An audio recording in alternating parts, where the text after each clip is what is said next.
Good morning mga dudes and babes. At ako ngayon muli ay bumangon ng maaga para mag-walking. Ayan. At sana kayo rin. At bangon na.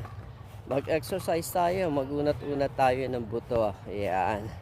At para naman mapabuti yung ating kalusugan at yung ating asukasuan, ma-exercise, yung ating mga muscles, yung mga buto-buto dyan. Maiwasan natin yung rayuma, yung arthritis. Ayan mga dudes and babes. At nandito ako ngayon sa football field. Ayan. At dito ako nagjo-jogging mga dudes and babes. At dito rin ako nagwo-walking. Okay, at nag-spend muna ako ng 5 minutes walking. And then after nya meron akong calisthenics, meron akong stretching, and after stretching, ayan, nagja-jog na tayo. Iniikot ko yan yung buong football field. Nag-umpisa ako sa isang round lang at ngayon nakaka 2 rounds na ako.